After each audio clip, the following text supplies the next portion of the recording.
नमस्कार আমি অন্নপূর্ণার হেসেল থেকে বলছি। আমার চ্যানেলে আপনাদের সবাইকে স্বাগত জানাই।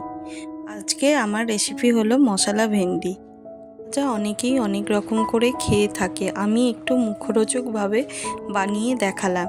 এটা খুব টেস্টি হয়, গরম ভাতে ডাল আর মশলা ভেন্ডি ভাজাটা খুবই খেতে ভালো লাগে। ঢ্যাঁড়সটা ভাজা করতে গেলে কিভাবে করবেন সেই প্রণালীটা আমি আপনাদের আজকে দেখাচ্ছি।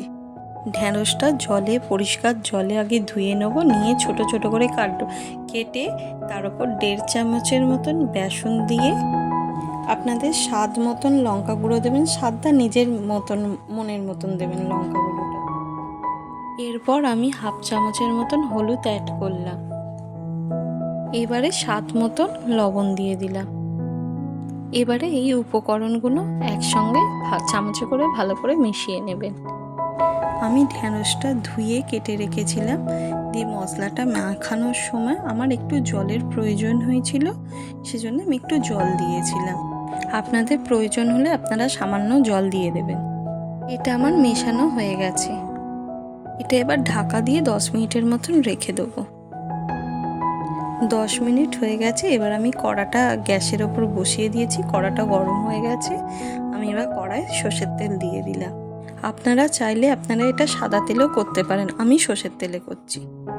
তেল গরম হয়ে গেছে। এবার আমি ঢ্যাঁড়সগুলো একে একে তেলের ওপর ছেড়ে দিলাম। গ্যাসটা হাই ফ্লেম করে ঢ্যাঁড়সগুলো আমি নেড়ে নিলাম।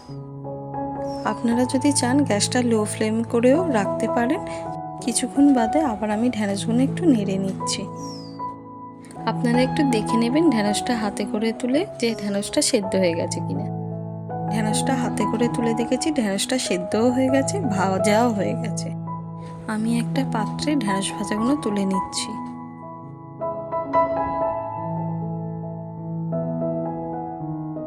দেখুন আমার মশলা ভেন্ডি ভাজাটা তৈরি হয়ে গেছে। আমার রেসিপিটি যদি আপনাদের ভালো লেগে থাকে তাহলে অবশ্যই আমার চ্যানেলটিকে লাইক, কমেন্ট, শেয়ার করবেন এবং নিত্য নতুন ভিডিওর জন্য চ্যানেলটি সাবস্ক্রাইব করবেন। ধন্যবাদ।